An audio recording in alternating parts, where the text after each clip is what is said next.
लेकिन मैं खुश हूँ जिस चीज़ के लिए अंदर रहे थे वो चीज़ प्राप्त हो गई। बाकी ईश्वर जो करता है कभी ना मिल पाएंगे कैसे सोच रहा हूँ। இப்ப இருக்க சிச்சுவேஷன்ல நம்ம நாட்டோட இஸ்லாமியர்களோட நிலைமையை பார்த்தா என்ன சொல்றதுன்னே தெரியாம இருக்கு. ஏன்னா நீங்க பாத்திருப்பீங்க, ஜந்தர் மந்தர்ல போராட்டம் நடக்குது, அது இது சண்டை போட்டாங்க, மல்லு கட்டினாங்க, போலீஸ் அடிச்சான். இதுல எல்லா இடத்துலயுமே ஒரு இஸ்லாமியர் இருப்பாரு, இல்ல ஒரு சீக்கியர் இருப்பாங்க, எல்லா மதத்தினரும் இருப்பாங்க. ஆனா இந்த இஸ்லாமியர்களுக்கு என்னதான் பிரச்சனைன்னு தெரியல. முக்கியமா அவங்க சாப்பாடு கொண்டு வருவாங்க, சாப்பாடு கொடுப்பாங்க, கொடுத்துக்கிட்டே இருப்பாங்க.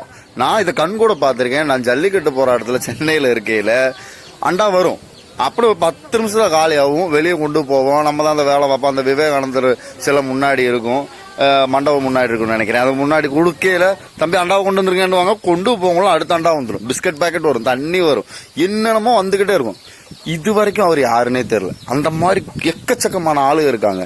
நம்ம ஊர்ல இருக்க நிறைய பைத்தியக்கார தற்கூரிய லூசுத்தனம் போலி தமிழ் தேசியம் பேசிக்கிட்டு இருக்கவங்களோட பிள்ளைகளை சொல்லி வளர்த்துருக்காங்க. இவங்க எல்லாம் வந்து வேற ஊருக்காரங்க, பிஜேபிக்காரன் சொன்னா பரவாயில்ல, தமிழ் தேசியம்ன்ற பேர்ல லூசுத்தனமா சொல்லிக்கிட்டு இருக்காங்க. இவங்க எல்லாம் வேற ஊருக்காரங்க, பாகிஸ்தான்காரங்கன்னு சொல்லிட்டு இருக்காங்க. தோழர்களே, இஸ்லாமியர்கள் நம்ம நாட்டுல நம்மளோட பூர்வ குடிகள், நம்மளோட தொப்புள் குடிகள். அதை மனசுல வச்சுக்க. முக்கியமா மதுரையில் இருக்கவங்க, உசிலம்பட்டியில் இருக்கவங்க மாமன் மச்சான்னு சொல்லி வளர்ந்துட்டு இருக்கையில அசால்ட்டா நான் சென்னையில இருந்தாலும் ரிசைன்மெண்ட் வாரேன், இங்க வந்து சொல்றான் ஒரு பையன் சொல்றான், தம் மாப்பிள்ள அவன் வேற மாப்பிள்ள, நம்ம அண்ணாமலை வந்துட்டாரு, அண்ணாமலை சொல்றாரு, அவங்க எல்லாம் வேற மாப்பிள்ளன்ட்டு எப்படி சொல்ல தோணுது? எப்படி அதெல்லாம் கொஞ்சம் பகுத்தறிஞ்சு புரியுங்க. எப்படி ஒரு சக மனுஷன் அவன் வேற மதம்னா வேற நாடு, அவன் வேற ஆளுன்னு எப்படி சொல்றீங்க? கொஞ்சம் புரிஞ்சு பாருங்க, உங்க அறிவை கொஞ்சம் யூஸ் பண்ணுங்க.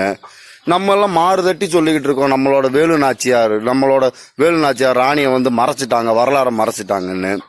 வேலு நாச்சியாரோட கணவர் இறந்தப்ப அவருக்கு அடக்கலம் கொடுத்து, படையை கொடுத்து, பீரங்கியை கொடுத்து, துப்பாக்கியை கொடுத்து, நீ போ சண்டை செய்யும் சொன்னது ஹைதர் அலியோட பையன், அப்ப இளவரசன், அவரும் கூட நிக்கிறாரு. இந்த மாதிரியான எக்கச்சக்கமான வரலாறுகள் இந்திய விடுதலையில இஸ்லாமியர்களுக்கு பெரும் பங்கு இருக்கு. எல்லாத்துலயும் இஸ்லாமியர்கள் இல்லாம இங்க எதுவுமே நடக்கல. எல்லாரும் இருந்தாங்க, அவங்களும் இருந்தாங்க. அதனால அவன் இவன் அந்த ஜாதிகாரன் இந்த ஜாதிகாரன் பொம்பளை ஆம்பளை பிரிக்கிறத விட்டுட்டு கொஞ்சம் புரியுங்க. இப்ப இருக்க ஜென்சி பிள்ளைகளை பார்க்கல ரொம்ப சந்தோஷமா இருக்கு. எங்களுக்கு தொட்டு அடுத்து இருக்க ஜெனரேஷன் கொண்டு வராங்க, நாட்டவே மாத்த போறாங்க, கூட நிக்கிறோம். நீங்க இறங்கி அடிக்காவலா பாத்துக்குவோம். நன்றி.